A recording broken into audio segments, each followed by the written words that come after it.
To it. Welcome, everyone. And Floor has started the recording for us. Thank you so much, Floor. We are recording today, and that recording will be posted to NERPC's YouTube channel so that we can have that record, and I'll also be taking notes. So let's go ahead and get right into it. First on our agenda is welcome and introductions. So I'd like to welcome you all here and thank you for being here with us today. My name is Jen Birchfield. I am the Natural Resources Planner with NERPC. I'd like to go ahead and introduce kind of the core team that's been working on this effort with NERPC and with Earth Charter Indiana. So if I could, maybe I'll pass it off. Kathy Luther, do you want to introduce yourself? I'm Kathy Luther with NERPC. Yep. And we also do have a big surprise. We have Kathy Sipple here. We didn't know if you could make it. Kathy Sipple with Earth Charter Indiana. Would you like to unmute and just introduce yourself?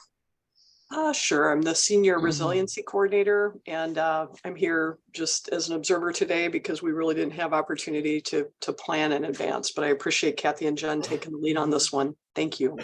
Yes. And Renee, also with Earth Charter Indiana. Would you like to introduce yourself? Hi, everyone. I'm Renee Parishamatangi. I am, as Jen pointed out, with Earth Charter Indiana, and I'm a resiliency coordinator. I work closely with Kathy Sipple. Yep. Thank you all. And I would also like to just briefly thank and acknowledge some other NERPC staff who is on the line today helping us out. We do have Flora Baum who's with us and Kevin Polite who are with us, helping us to facilitate the Zoom meeting, record it, notes, breakouts, all of that. So thank you guys very much. In the interest of time, I would like to invite everyone else. I see some familiar faces. If you would please, so that we can document your attendance and know who is here with us, if you would please drop in the chat just your name and your affiliation, what organization you're with, what community you're with. If you'd like to include your title, we would love to have that information so that we know who is here and we can document that in the notes.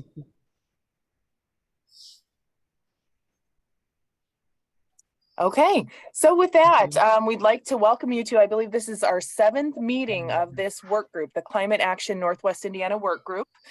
We have been working together this year, primarily NERPC and Earth Charter Indiana, with all of you stakeholders here in the room, working to develop a climate action plan framework regionally for Northwest Indiana. Some previously completed steps in this process. NERPC, Earth Charter Indiana, and Indiana University, among other partners, did work to develop a greenhouse gas inventory for the region. And now we are in the phase of developing a climate action plan framework for the region. So typically this process that's set out by IU SPIA is done by a municipality, and they develop a formal plan. Being that NERPC is regional, our role is a little bit different. We're setting out a framework that will hopefully be useful to our communities as they work to advance their own local climate action plans. That's a very brief overview of what we're doing here today, but anyone else want to chime in of kind of our lead team about what we've been working on? Any questions about kind of why we're here today?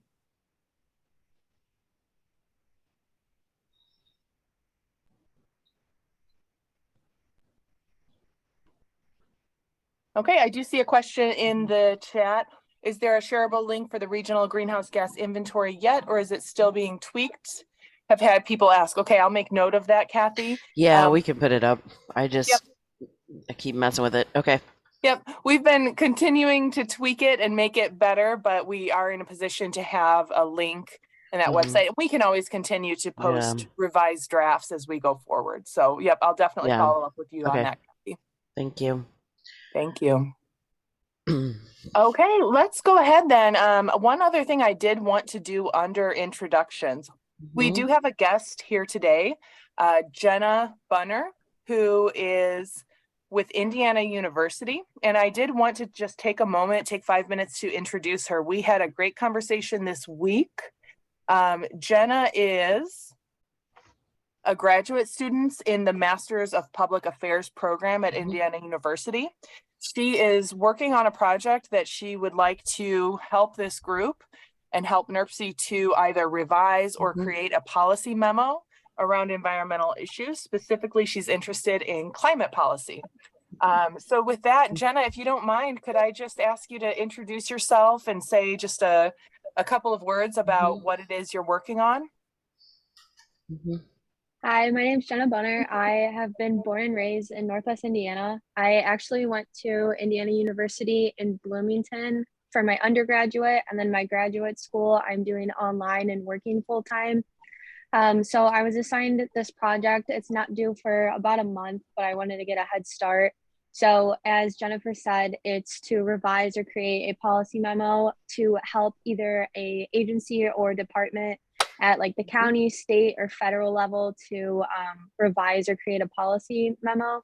And so I specifically reached out to this organization because I thought that it was interesting, especially since I was born in this area and I'm familiar with the issue. So I'm looking forward to work with you guys. Jenna, I should tell you, we do have a policy from like 2011. So I would love to give that an update. So I'll make sure and get that to show Jen where that is, because that was before she was here. Thank you. That'd be great. Yeah, Jenna and I had a really great kind of initial conversation about kind of what she's looking to do. And I think it aligns really well with NERC's work, Earth Charter, this entire group, and where we are in our climate planning process. So I'm really excited to work with Jenna, and I will certainly follow up with her, follow up with you, Kathy, and then get back with Jenna so that we can help her and she can help us.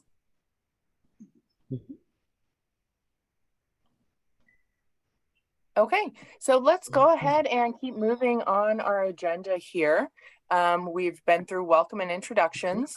The bulk of our agenda today is we would like to discuss with you kind of the transportation and land use sections of the framework.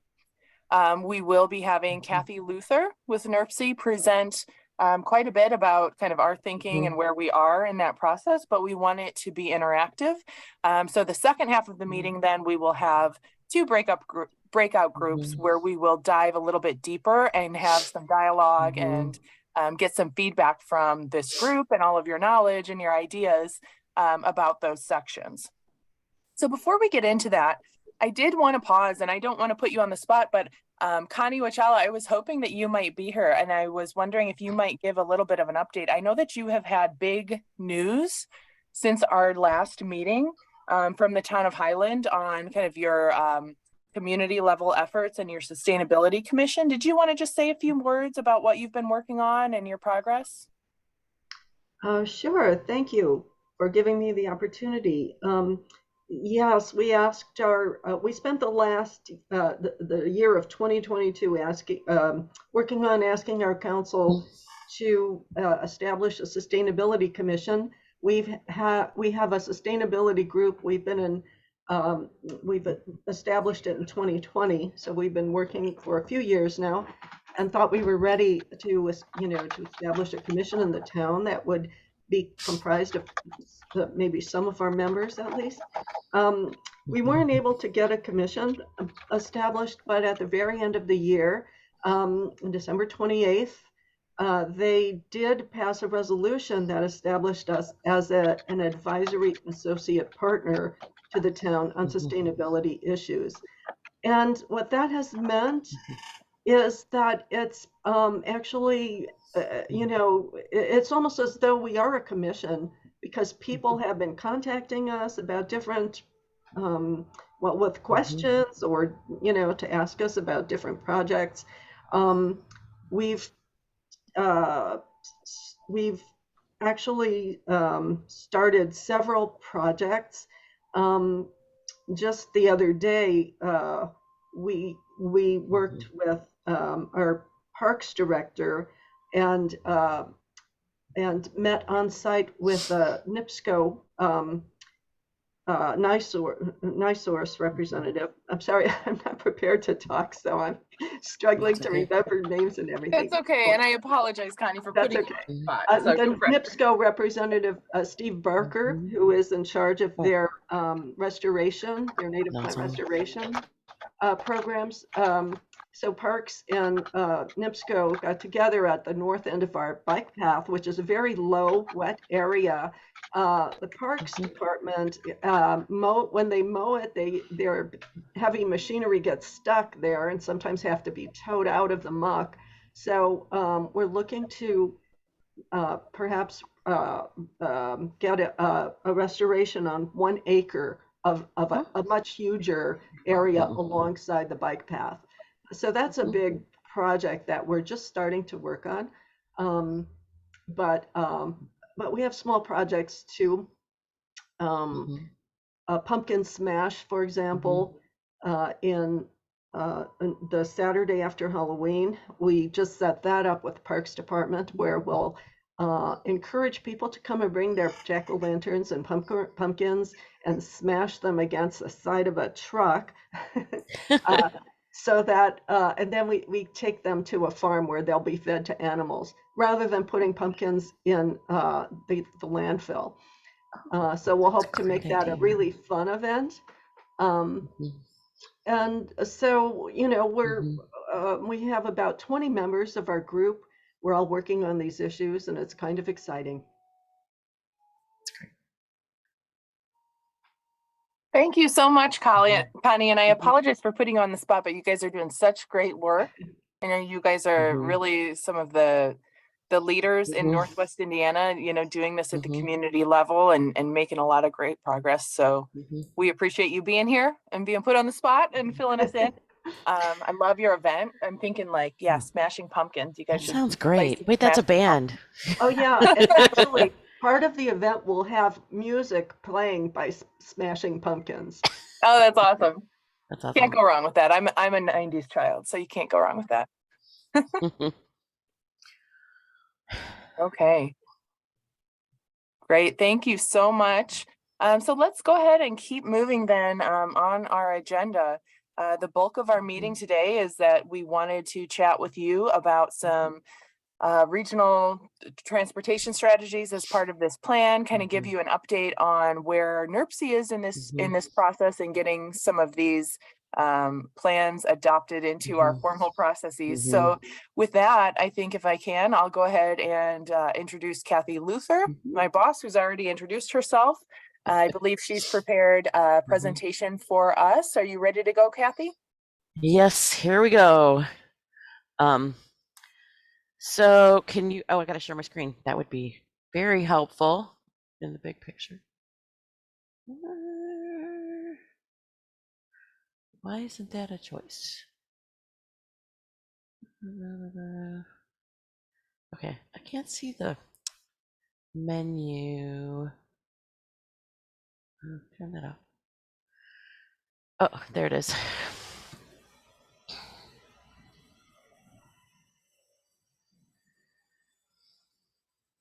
Wait, no.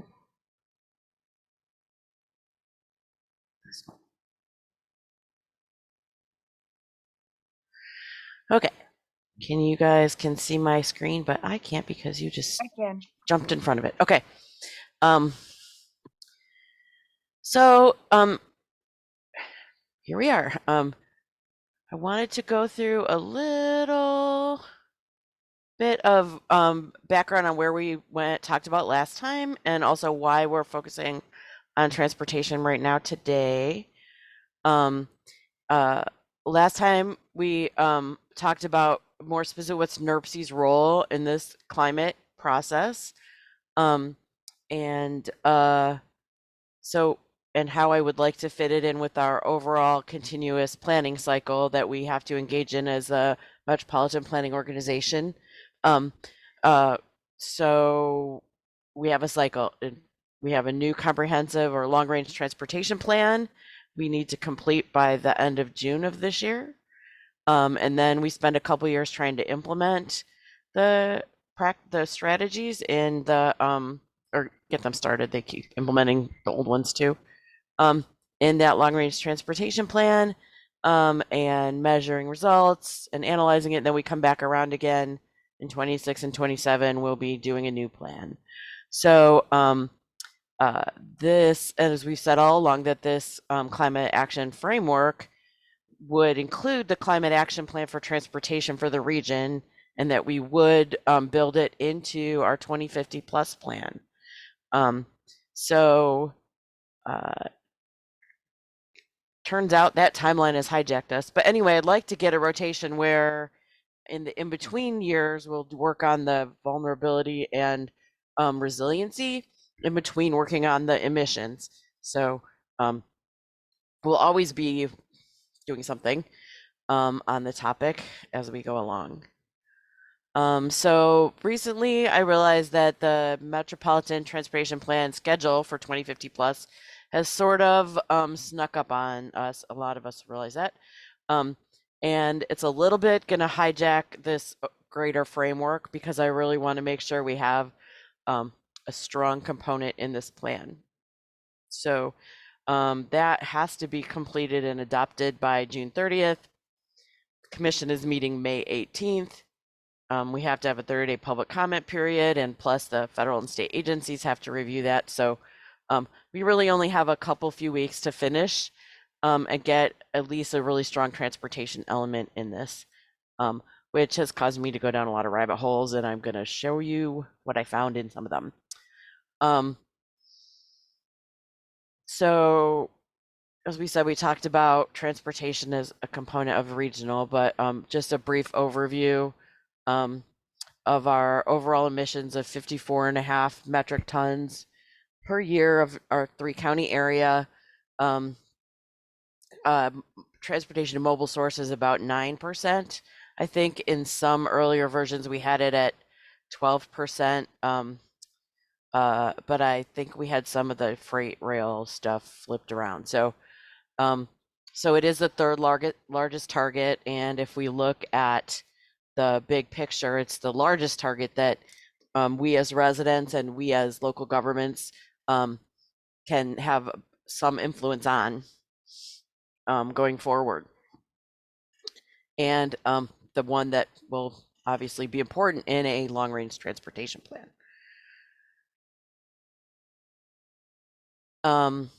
If you recall, we had early on in this process established a goal based on the One Planet City Challenge goal setting target, which modifies the 50% global climate reduction goal and adjusts for the level of development of the country you're in.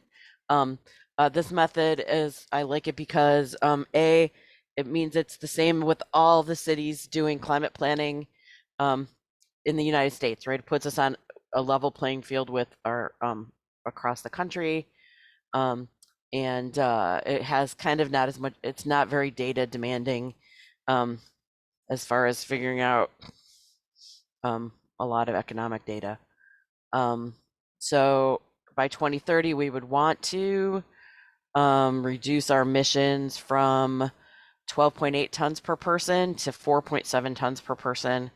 And we would, would be a total reduction of 2.4 million tons per year by 2030. And then by 2050, we want to be at net zero, which means our emissions and our basically storage options are balancing out.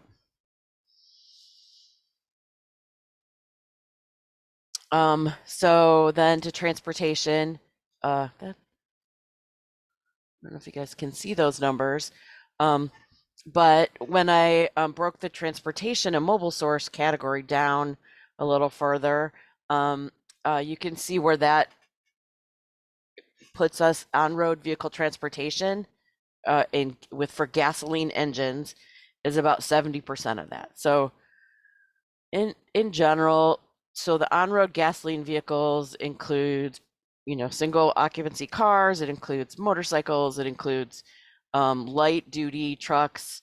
It includes some of our transit vehicles. I'll talk about that a little more later.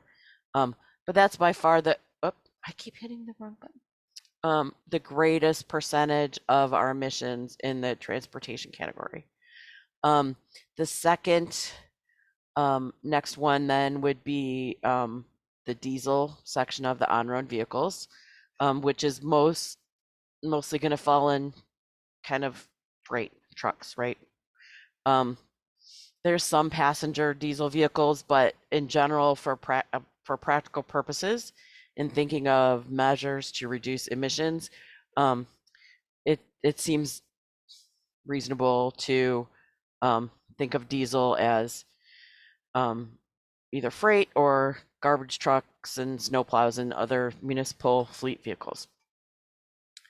The non-road mobile emissions is the third largest at 12%.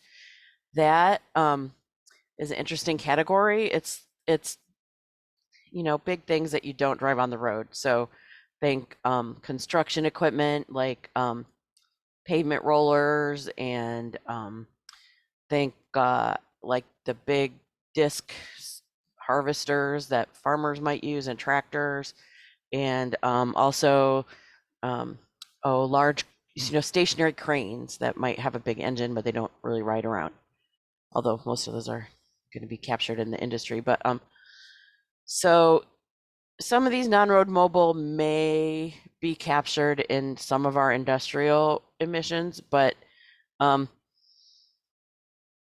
I think that these are the ones that aren't there. This number comes straight from EPA.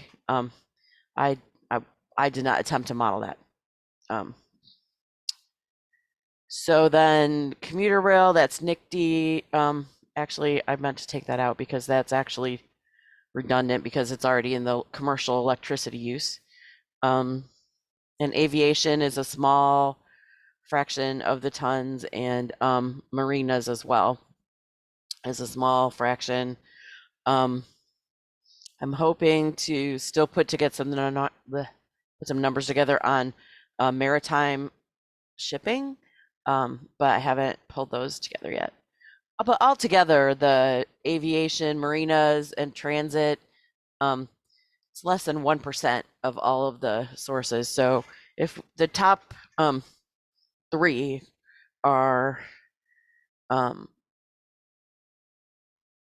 the ones we'll focus on when we talk about practices and strategies going forward. So if we focus on just the on-road gas emissions, which was that 70% of the transportation emissions, which that's about 3.3 million metric tons per year. So the main kind of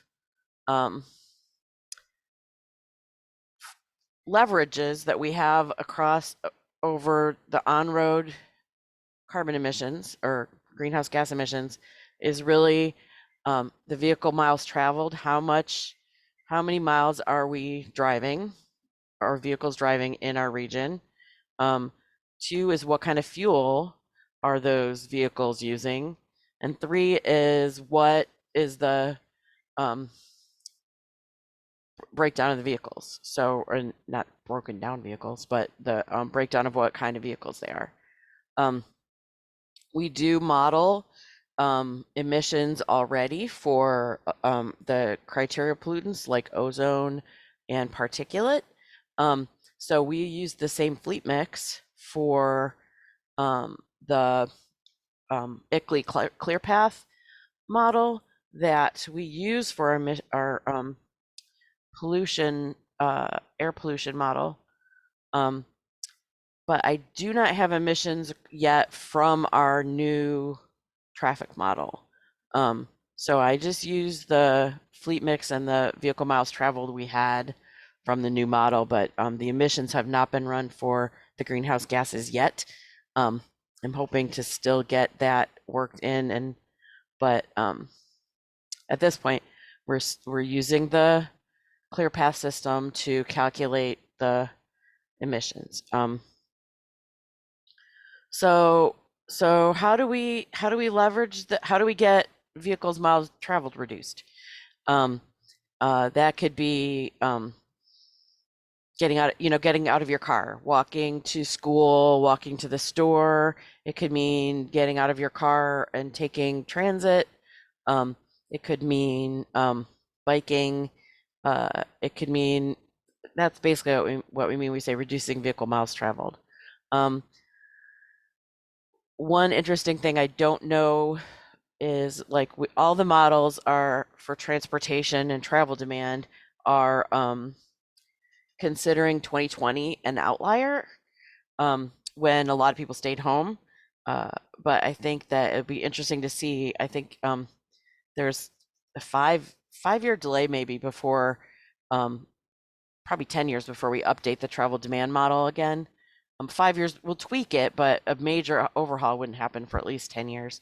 And that would be the amount of time maybe to tell if commuting patterns have changed permanently or if it was just aberration. So that's one scenario we could maybe try to run, is if people still are working from home. So that's one, reducing vehicle miles traveled.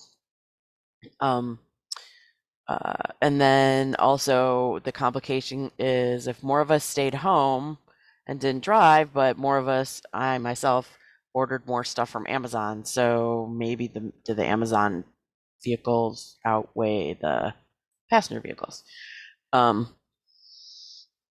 The model tools that we have in our toolbox, both the EPA emissions model we use for the other pollutants and in this model, they just are not that sensitive to those kind of changes. So we might have to make some assumptions. It just kind of is something to think about, talking about that.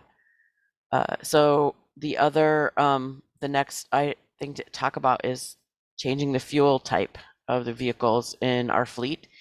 So then I just looked at a little bit of data. Statewide, the electric vehicle registrations have increased 48%, which sounds really good, but there's still less than 1% of all the state registrations. And that includes both total 100% electric and hybrids. So we're still at less than 1% in 2021. And in market share, again, we're less than 1% in how many are being sold in Indiana. So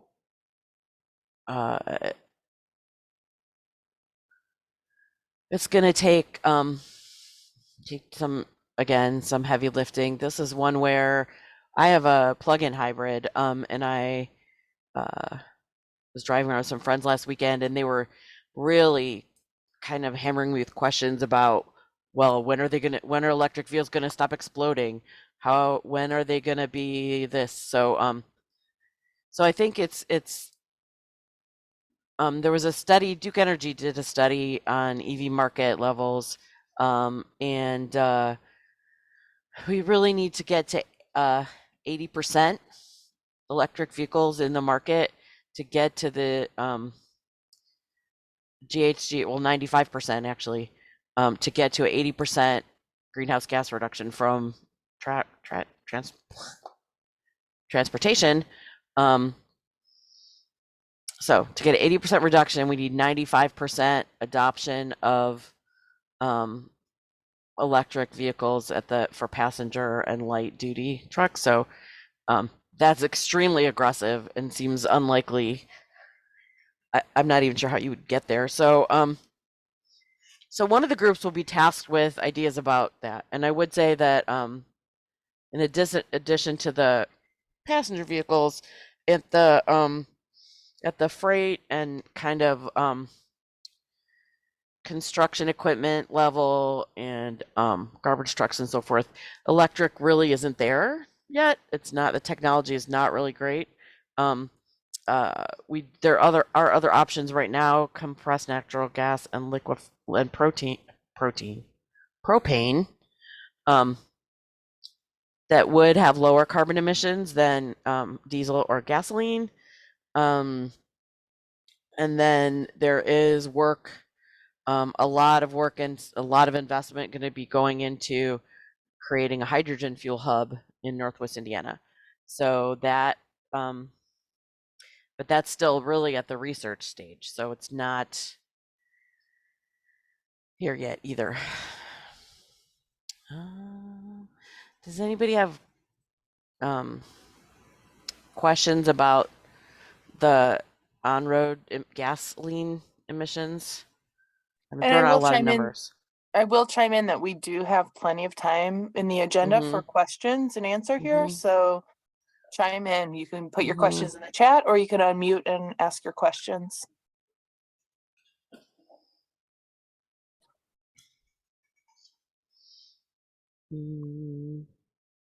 Guess all the chats are probably introductions. So Yep, hearing none. Go. Okay. You can go ahead. Okay. Kathy.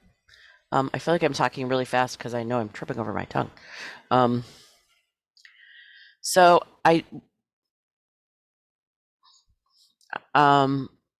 still, I will say I'm still a little bit unclear and confused with our climate fellow is done with us for this project. And once I started playing around with the forecasting and planning portion of the ClearPath software, I realized I have to go back and do a little remedial training on that. So bear with me. Some of these reduction numbers are and forecasts are not baked into some of what we're talking about today.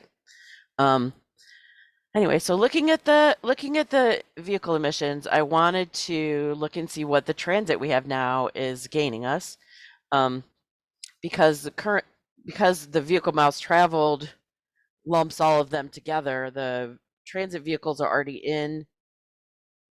in the general gas or general diesel calculations with all the other vehicles. And NICD, the South Shore Rail, is already in the commercial electric energy emissions. So none of these transit emissions were actually added into the total emissions, but I wanted to calculate them thinking that we should almost subtract that from they're subtracting the emissions from all those people that would be driving. So my approach to doing that was to look at how much they each of the different modes. So commuter rail is the South Shore Line, and they currently generate, well, their numbers are from 2016, 17 teratons. That was a new, or they gave it teratons, 17,000 metric tons of carbon equivalents a year. For local bus, I use the fixed route buses. So that would be East Chicago, Gary Public Transit, Michigan City Transit, and Valpo V-Line Transit, and added them together and got 3,000 and some metric tons per year. The demand response, those are North Township, Lake County, and Porter County dial-a-ride services, and they are about 1,000 metric tons per year. And then I also put the Chicago Dash in as kind of a unique beast, and that was about 300 metric tons. I then normalized that to their passenger boardings to get a per passenger emission. So, and you can see the range there is pretty broad from, and the local bus, because some of them use gas and some of them use diesel, was the most variable.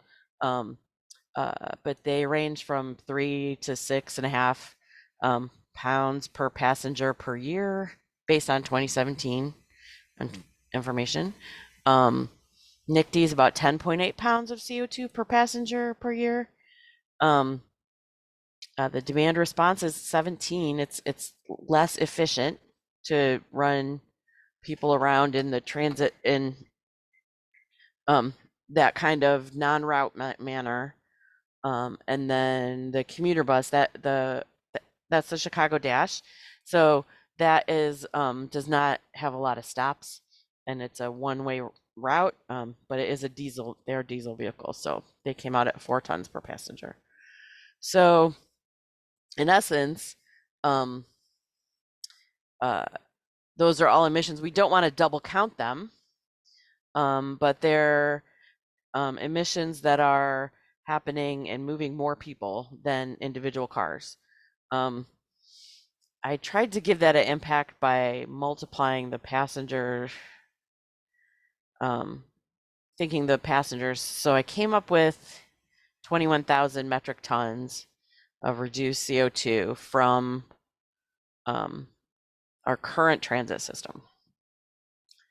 It is complicated to project. So I tried to do a forecast of what the NICTE expansions, the double track and the Westlake corridor will achieve.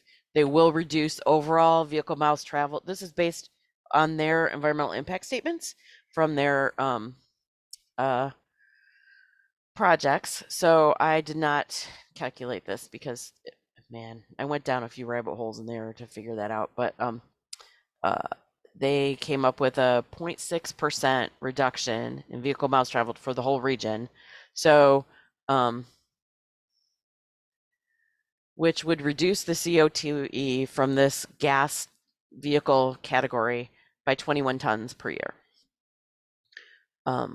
which is not a lot considering we were at, where's my slide? 3 million. I do think that they're very conservative in those EIS.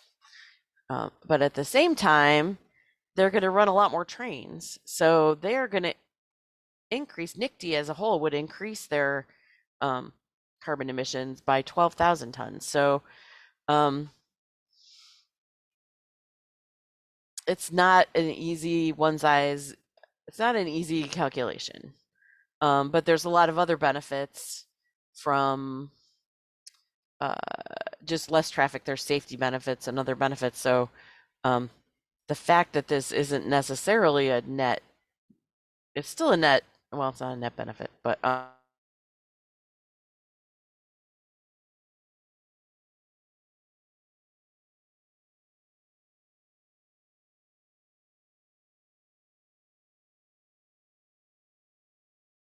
Kathy, I lost your audio. I'm not sure if anyone else did. Yeah. Looked like Gone. she's frozen. Yeah, she froze. Froze. Oh, yeah. Kathy, if your camera's on, if you want to maybe try to turn that off and see if that helps. Maybe this storm that they're talking about is actually coming to Valpo. It's just snow. Still rain here. Well, I mean, and some big flakes too coming down Yeah. in Gary. Yeah. We'll see what happens. The suspense. Well, let's just pause for just a minute. We'll wait and see if we can get Kathy Luther back in. Apologies for any technology issues. While we wait for Kathy to come back in, I believe she was at the tail end of her presentation. But if anyone has any questions that they'd like to type in the chat for when she comes back, I encourage you to do that. And if you guys will bear with us, we'll just give it a few minutes because we need Kathy. Jen, I also reached out to her via chat, so that way. Oh, thank you.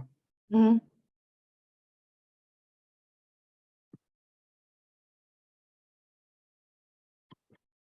Hey, Jen, it's Carl from Drive Clean Indiana. I put a couple things in the chat for folks. I think there is a lot more work that maybe is being advertised in regards to diesel emission reductions that is going on. And I think one of the things that we want to point out, there's been a lot of work with major industry partners for on-road and off-road work. And there's, as Kathy alluded to with the hydrogen hub, it's not just a concept.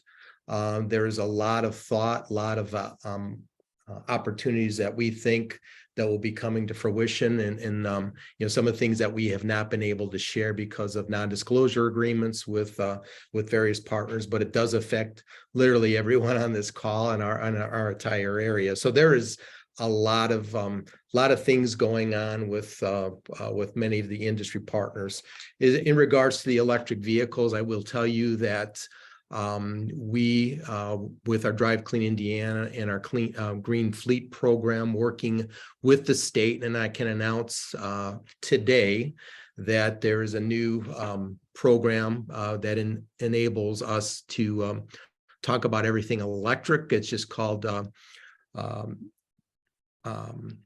it'll be announced here very, very shortly by the state, but it is all the utilities working together on a branded electric charging station program, which will affect, there's going to be about 16 what are called DC fast chargers that are going on in the NIPSCO territory, literally in Northwest Indiana.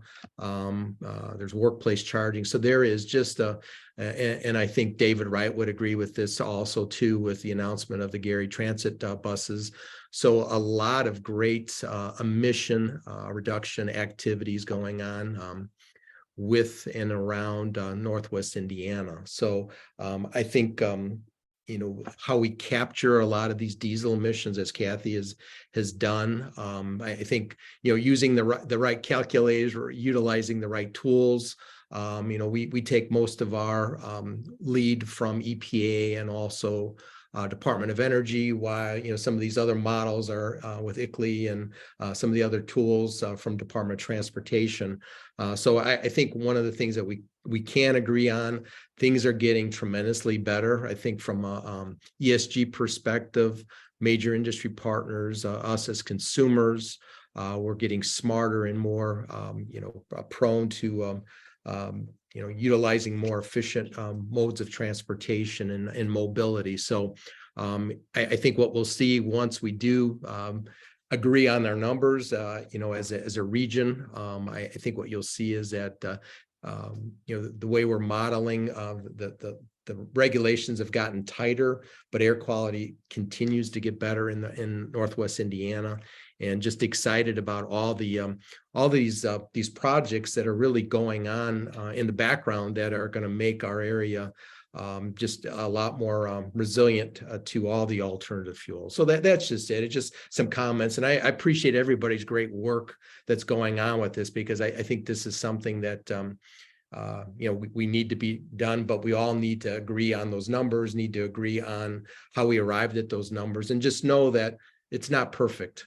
And so there's no system that's perfect. But as you can see, I mean, our area has done very well with major industry partners taking advantage of some of the funding that's been out there. I think what you're going to see is we're going to have multiple opportunities to work as a region moving forward with some of the discretionary funding that's coming out from the Department of Transportation, from the state, from INDOT, and I think we're going to see a lot.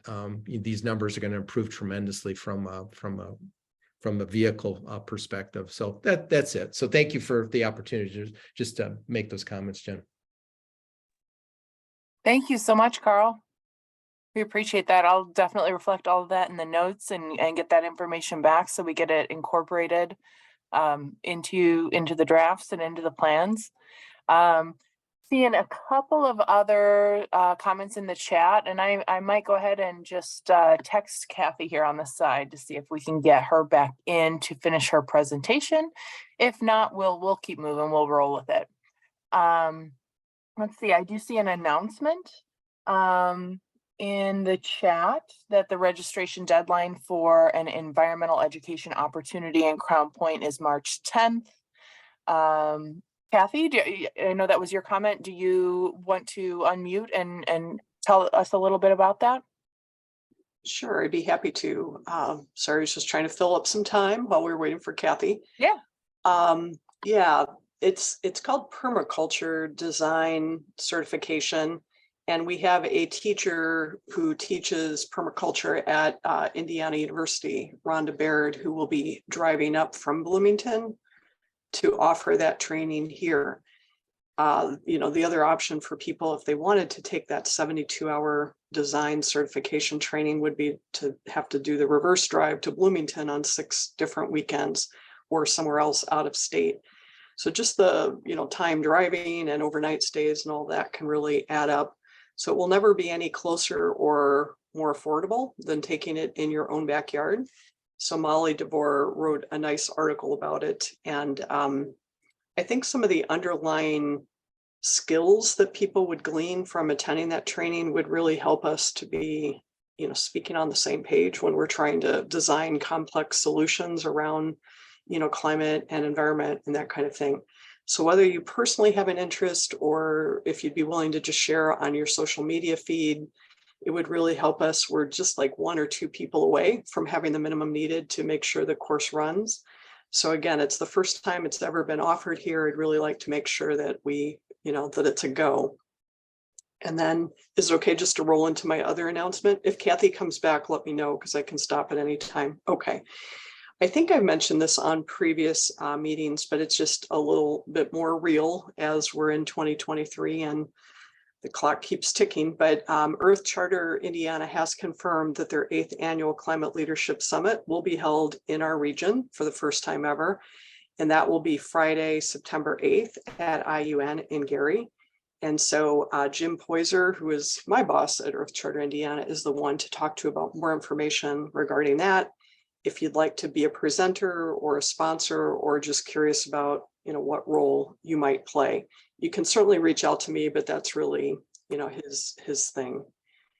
And then let's see, I was going to also put in there, I don't know that I have a link for this yet, but a lot of you know about Northwest Indiana Green Drinks, which has been virtual ever since the pandemic. I'll find at least their Facebook link. I don't think there's an event link yet, but on Thursday, April 6th, the topic and the presentation will be about supporting pollinator habitats. And so the citizen circle that has been formed out of this group, of which Connie, who you met earlier, is the leader.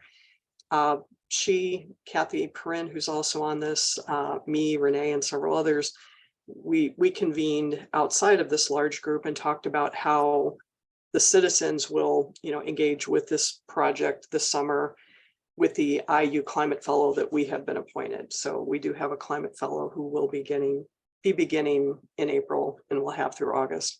It's just a tall ask to look at a climate engagement strategy regionally when we're the first region in Indiana to do this. There is no blueprint. So we're going to kind of focus on one project that seems appropriate for citizen scale and then kind of loop back in with this framework. So is Kathy back? I think I saw a note. Yep. Yes, Okay. Kathy is back, but thank you, Yeah. other Kathy. Sure. That's really exciting. Glad to hear you guys have a fellow, but we do have Kathy back. So Kathy, do you want to just launch right back into it?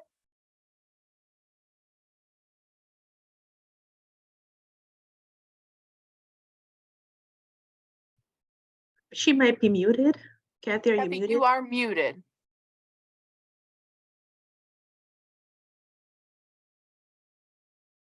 It looks like she lost internet for a minute through our messages, so apologies for that.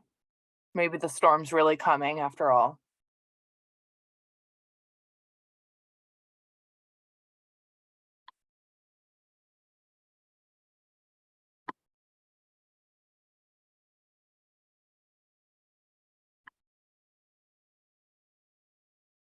Was Kathy calling from her home? She is working from home, and Okay. so I wonder if she's having The weather's getting kind of interesting downtown Valpo. So okay, and she is in Valpo area, so just north of Valpo. okay, so that could be it. Yeah, and that's okay. We'll roll with it. We'll see if we can get Kathy back in with us in the next couple of minutes here. If we can't, we'll go ahead and go into our breakout rooms that we already have set up. So let's give Kathy just a minute here to see if we can get her back in. I will note in the chat, we did have David Wright from GPTC did make a note that we will, of course, reflect in our notes from this meeting and also make sure that we convey to incorporate into our plans. If we're looking at 2017 numbers, does it take into account some increased transit service and ridership from service launched by GPTC in 2018. I don't know the answer to that, but I will definitely make sure that that gets in the notes and that Kathy addresses that and follows up with you. In addition, we'll be introducing electric buses later this year. That's exciting. Thank you, David. No problem.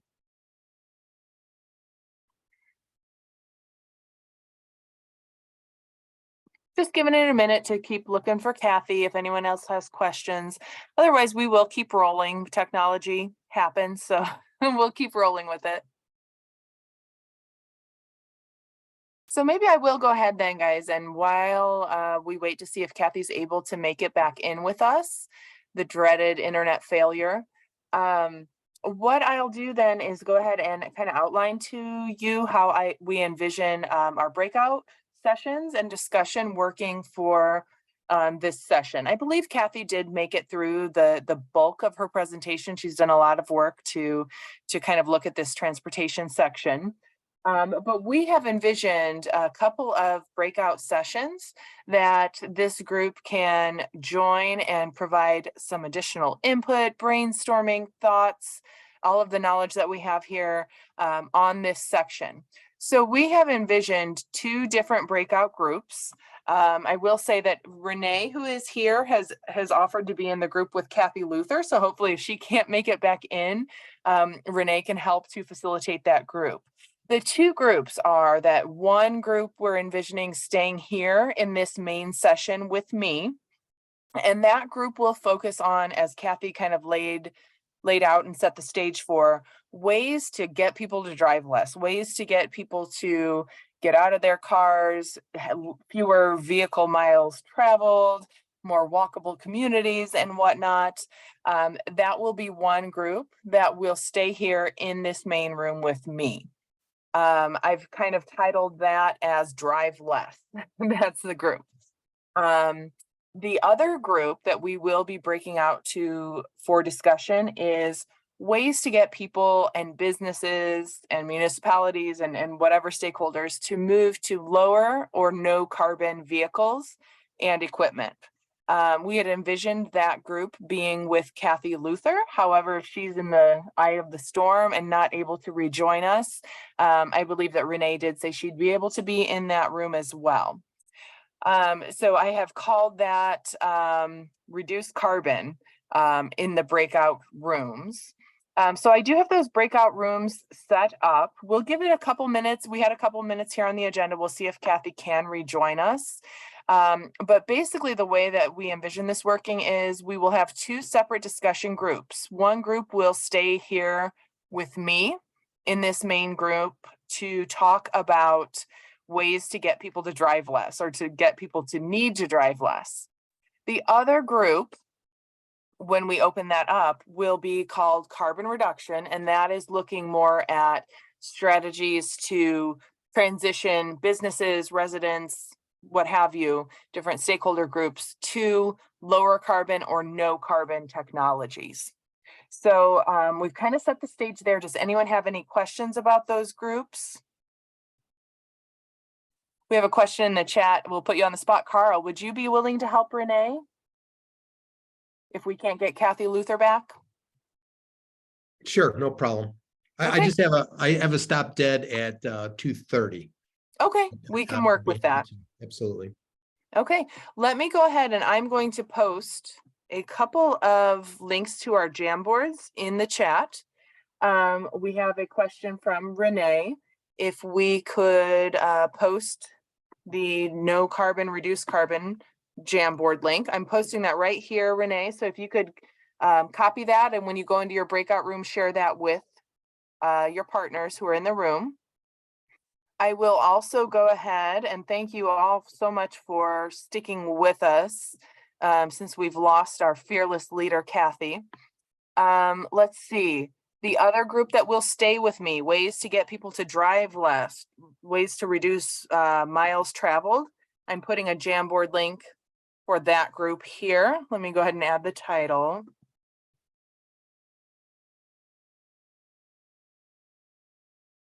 Okay, so not seeing Kathy able, I have a text here that might be from Kathy, not seeing, oh, here she comes. Here comes Kathy. Jen, I didn't see your Jamboard link. Did you put that in chat for everyone or just for Renee? Oh, let's see.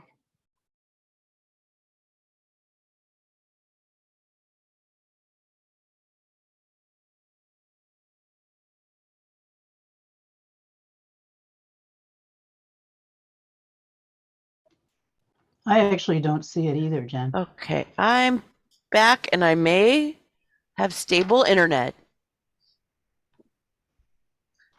Yay. I'm gonna have to keep my video off though, but were you guys, do you, I think I only have a few more slides, or were you already going to the breakout groups? No, you know what? I would say, Kathy, go Okay. ahead. We've set the stage for the breakout rooms. Okay. We're working on that. I'll continue working on that. If you want to go ahead and roll through your last couple of slides there. It's saying I'm disabled. Wait, there, it says that? Is it Wait, getting rough in Valpo, the weather? I guess so. I need to make you co-host. I'm sorry. Hold on 1 second. Oh, okay. Oh, yeah, because I left. All right. All right. Sorry about that. Like the minute the snow started and things were flickering, I knew it'd be bad. Okay. Where did the share screen? There it is. Thanks, everyone, for your patience. Can everyone see the breakout room Jamboard links now? Okay. Okay, go for it, Kathy. Anyway, point being that, okay, transit does help reduce it, but it's not one-to-one. You know, this doesn't account for how many, I'm not sure how well I'm accounting for how many people are on the vehicles. I tried to, but now next slide. Okay.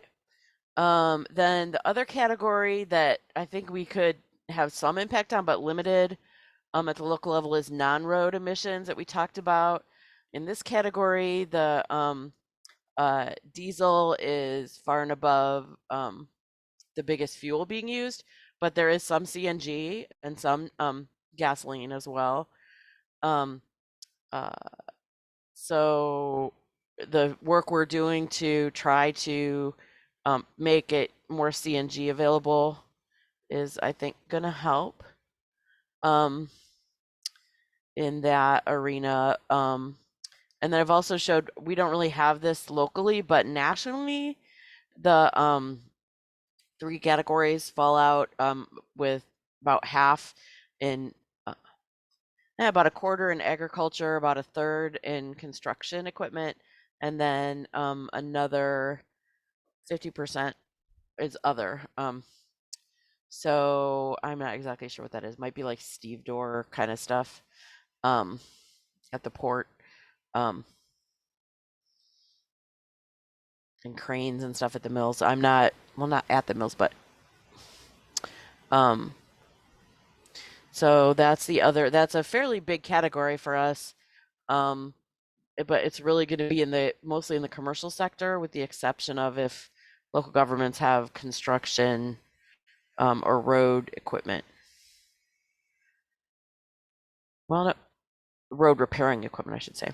And then the last category that was significant for us is freight rail, of which it's about 2/3 class 1 rails, which are Canadian National, CSX, and Norfolk. And then another third are your Indiana Harbor Belts and South Shore freight, and the other one's escaping me. Oh, Canadian, Fort Wayne, and Eastern. That's it. The 3 class 1 carriers all have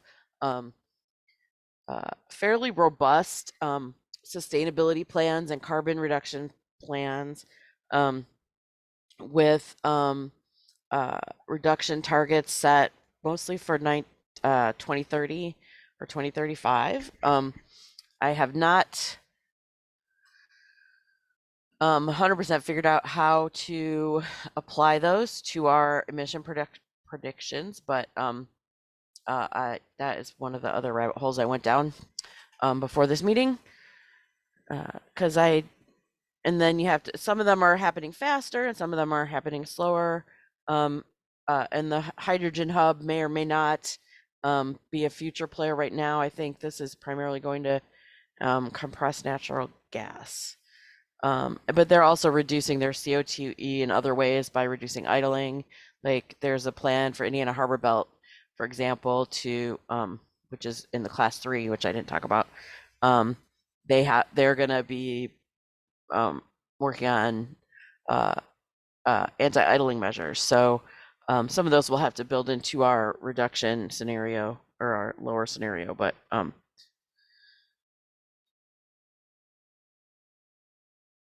so I put back in the transportation performance measures because they're all different pieces of the puzzle as far as the on-road emissions that we want to reduce. And I think that looking at the measures can help inform some of the strategies we might want to employ. So so I think Jen started to talk about the discussion questions. I wanted to kind of have one group about reducing that vehicle miles traveled. How do we get people out of their cars and walking more, biking more, using the transit that we do have available? And then the second group will be talking about how to get people to adopt more of the electric vehicles for their passenger work or low passenger work for their home use, and how to encourage businesses into using alternative fuels or cleaner fuels as they in some of their transportation activities. So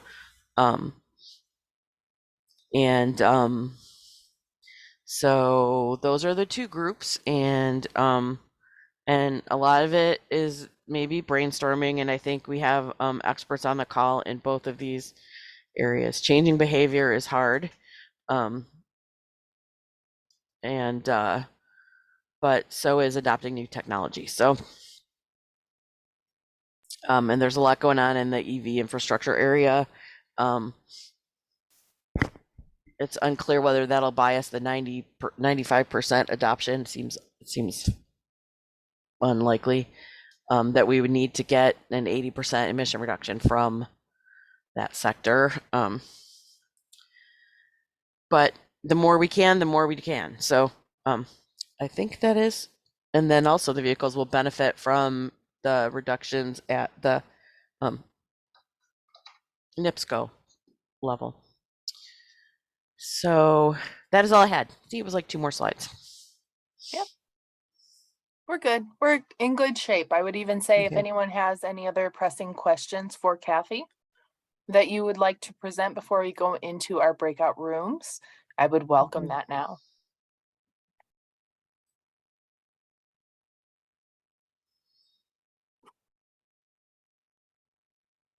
Okay, hearing none. Kathy, would you mind stopping your share? Oh, yeah, sorry. No, you're good. Stop share. Thank you. I have posted into the chat the 2 different Jamboard options, and hopefully the facilitators for your group, if you could also copy that link and post it when your breakout room opens. But I did want to share my screen and just do a very quick tutorial. Can everyone see my screen with a Jamboard? Yep. Okay. Just a very quick tutorial. Jamboard's pretty simple.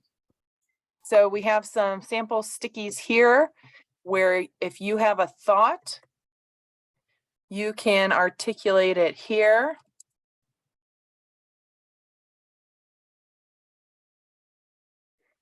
Okay. Your note takers and your facilitators in your breakout groups can help you to do that. If you're not comfortable with the Jamboard technology and you just want to unmute and speak in your group, you're welcome to do that as well. I will also say that if you'd like to create a new sticky note, you can come to this icon over here that just looks like a little sticky note with writing on it, write your thoughts and save it. Any questions about Jamboard? We've used it in our other meetings, so hopefully we are in pretty good shape there. I will go ahead and stop my share. And we can get into our breakout discussions. I'll try to stop my share. It's not letting me.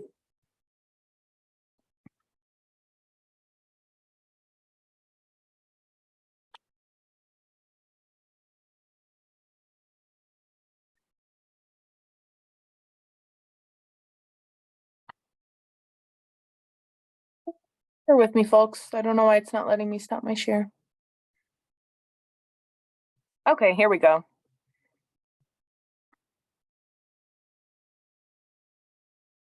Okay, so we'd like to break out into those two discussion groups that Kathy and I detailed. One of those is going to stay here in this main group with me to talk about ways to get individuals to drive less, to get out of their cars, to make our communities more walkable, have better transportation so that people do not need to drive as much. The other group will go into our breakout session that I have already designated. You should be able to, let me see. I'm going to go to breakout rooms here. We have another breakout room that I have titled Carbon Reduction. If you would like to talk about incentives, technologies, ways to encourage businesses, residents, municipalities to transition to lower carbon technologies, you can go to that room. You should be able to, I'm going to open all rooms. You should be able to join the carbon reduction room if you'd like to go with Kathy and talk about ways to reduce carbon use in fleets and vehicles. Let me open those rooms. You should be able to join those rooms yourself. However, I will say if you'd like to unmute and tell me your name so that I can assign you to one of those, to that group, or if you'd like to type in the chat, I can assign you to those groups. Otherwise, if you'd like to talk about ways to get people out of their cars, reduce miles traveled, you can stay in this main room with me. Any questions? Okay, Renee, I'm going to assign you.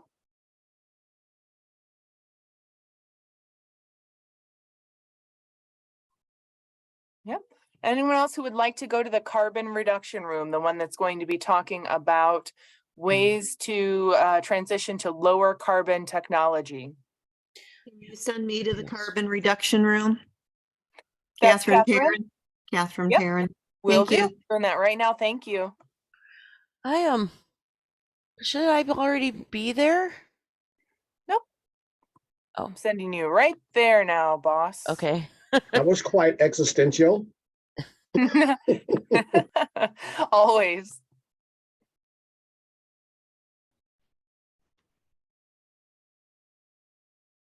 Thank you, Kevin. Do we have everyone back reconvening?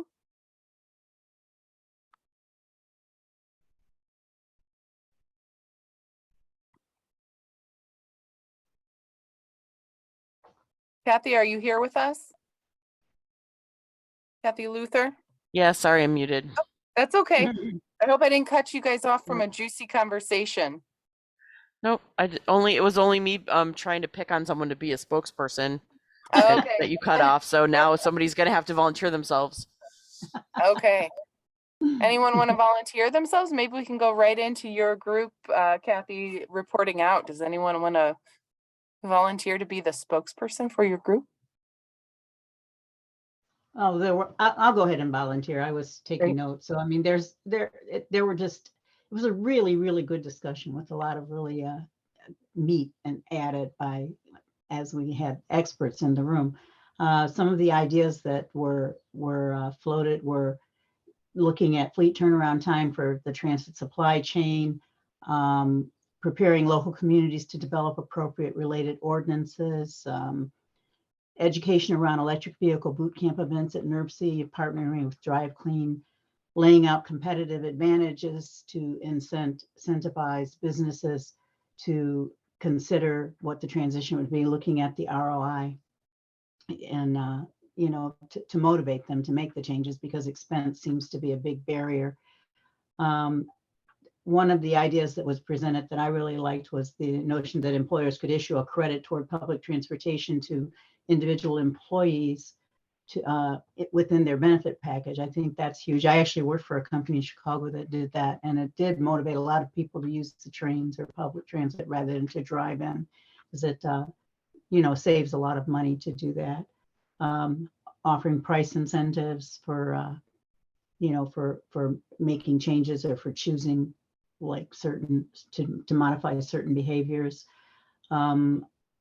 I looked at the idea of federal funding opportunities for fleet replacement. Kathy mentioned that a lot of the fleets in companies I guess it's in the public sector, they have federal grants to purchase those fleets, and so as long as they are still within their grant period, they aren't available to look at replacing their fleets. So I thought it might be a good idea to look at the federal funding opportunities that are out there on the environment side to help to address some of those things. What else? Inventory to prepare for shovel-ready projects when funding opportunities arise. This was an idea that Kathy wrote, so she could talk more about it. I was trying to figure out a way to note that, but that it did seem like a really good idea. It revolved around the idea that we were able to get funding to do the inventories, and because we were able to do that and to survey what was needed, then when funding came available, we were already to start projects or to use the funds for those projects. So I think this is related to that. Doing a better job of publicizing what it is that those companies that do have great programs and that are making changes and that are finding effective and successful ways to reduce their carbon footprint. We could do a better job of publicizing their efforts. In other words, leading by example.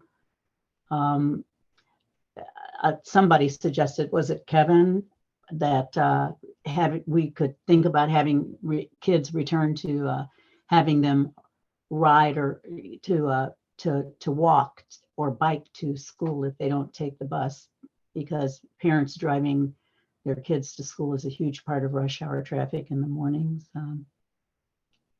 In general, just doing a better job of sharing what others are doing, education and engagement, and what everything revolves around. What else? Am I missing stuff, anyone?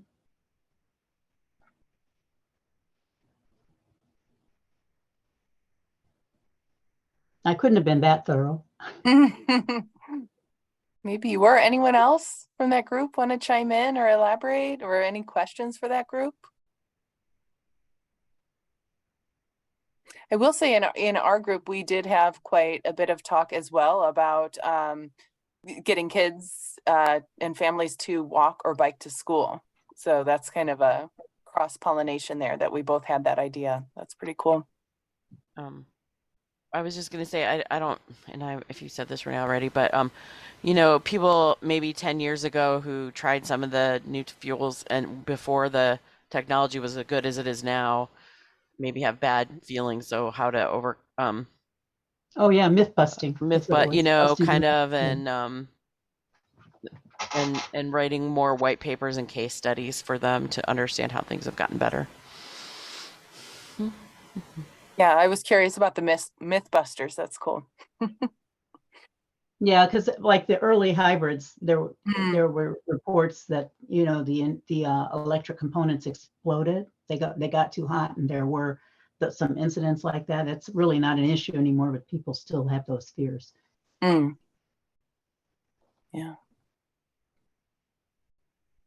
Okay. Sounds like they said government contractors also could hire companies based on type of equipment that they're using, and that it would be an incentive to to switch over. Great. Any other thoughts from that group?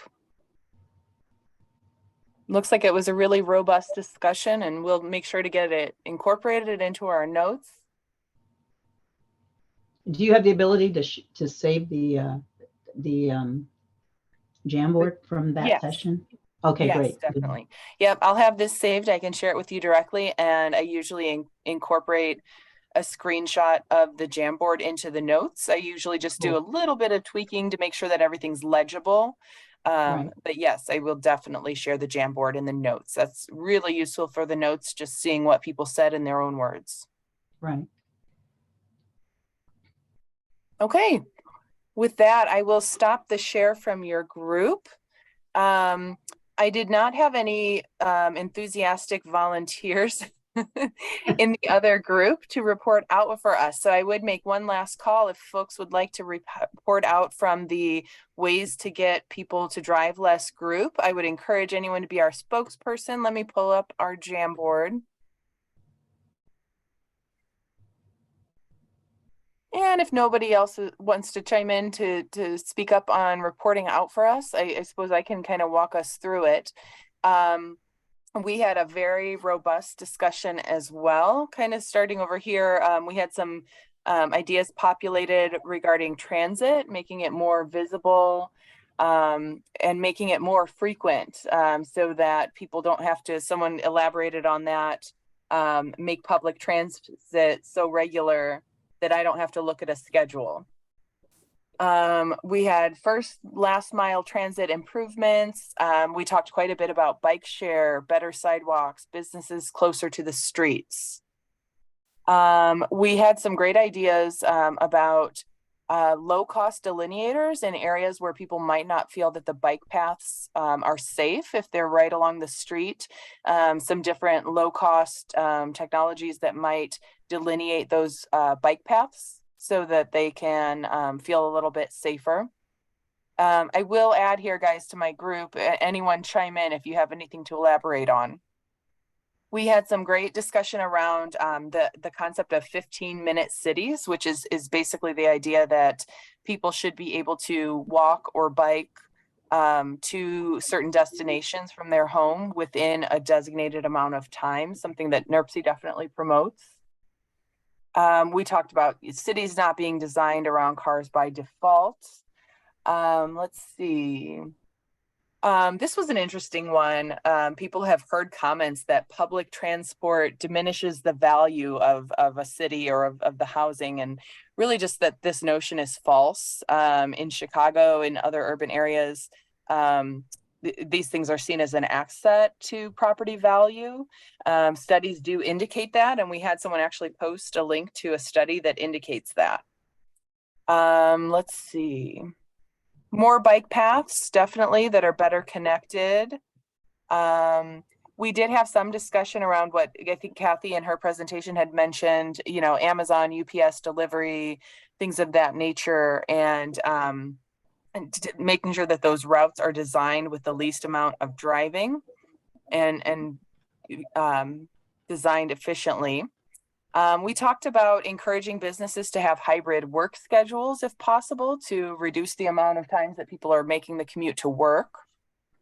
We talked quite a bit again about schools, as I mentioned. It sounds like in the other group you guys talked about this as well, but keeping the schools in neighborhoods and not on the outskirts so that kids can bike or walk to work. We talked about having walk to school days, some of these ideas that have been discussed and some examples across the country. Let's see. More sidewalks, more bike lanes, more barriers to keep them safe. We had an idea to lobby city and town officials for policy and equipment changes. We talked about some really interesting improvements that Highland made to put solar lights on their bike paths. And let's see. Oh, there was a great idea of an incentive for making a walk to school day, that which class has the most walkers or bikers can get some sort of an incentive. We talked about increased quality of life. When you're outside of the car and you're walking or you're biking, you might see things like wildlife or sandhill cranes that you just don't get that experience when you're driving in a car. So with that, I'll take a breath. Did anyone else from our group, any other thoughts that you came away with?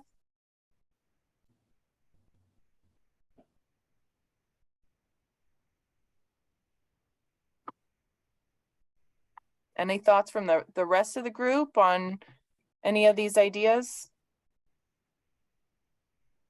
I think these are all really terrific ideas. There are probably some that are more readily doable, and that's probably what it would make sense to look at the community level. Sure. Kind of the low hanging fruit that's in there. Yeah. Right. Okay. Any other general thoughts from anyone? Otherwise, we can go ahead and move on to just kind of wrapping up and discussing our next steps. I think that the timeline is against us, right? So thinking about how long will it take for like structural change in the built environment. I feel like hopefully, while right now there's all these incentives, but hopefully we can keep it up. So yeah.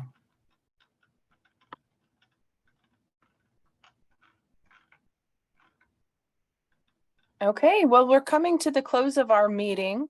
Thank you all so much for joining us. I will be compiling our notes from this meeting. We should be able to, Kathy, you're fine with us sharing the slides, correct?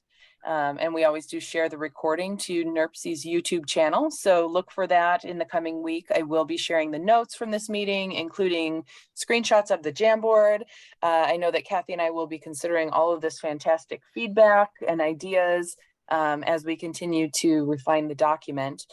Kathy, I think you did touch on in your presentation kind of NERPC's timeline for kind of the deadlines to at least get this transportation section incorporated into our documents, but I don't know if you had anything to add there. I think that you had shared a slide that said kind of our timeline that is basically we are working very hard. Kathy's working hard to get this document in shape so that it can be turned over to NERPC for final kind of proofing and approval of content by March 15th. And then after that, the document will be released for a public comment period. Maybe I'll just stop talking and let Kathy speak. I was going to say, I hope that it seems like you guys ought to be able to look at it before the public comment period. Maybe we can try to get it out to the working group on the 10th. That's not very much time, but we don't have very much time. I hope that can be a good target.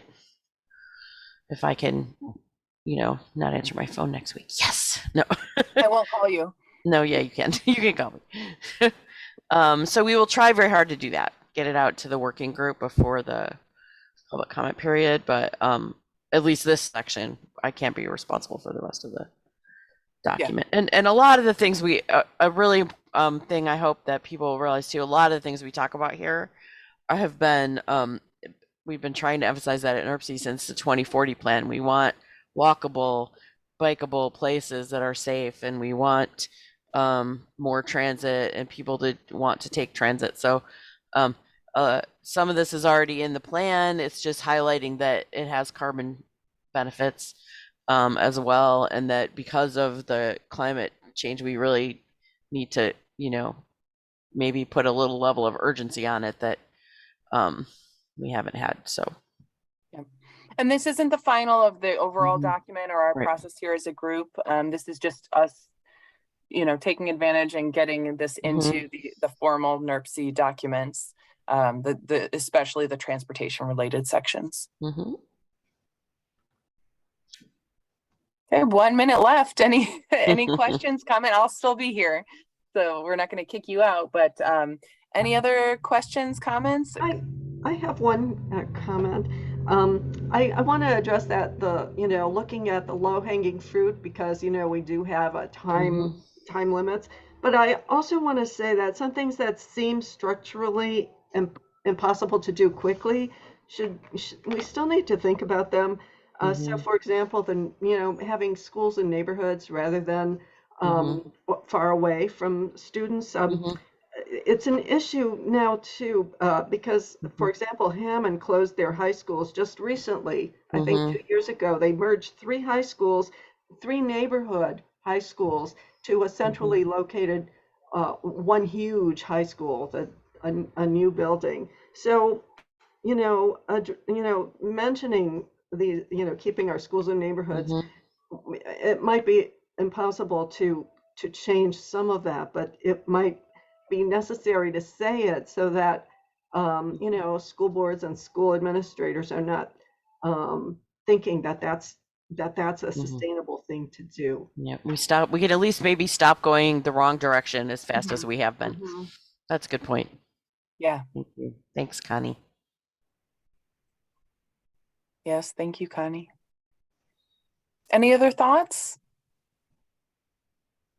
Otherwise, we'll release you 1 minute after, but I'll be here if anyone wants to keep chatting. Thanks. All right. Otherwise, Great you're meeting, released. Kathy. Good luck There's in the some snow, comments everyone. in the chat too that came Mhm. after the meeting, so make sure you capture those. Did somebody say Kathy? Kathy and Jen, Yes. great meeting. Oh, good. Thanks. Thank you so much for being here. Great input. I do need to talk to you, David, about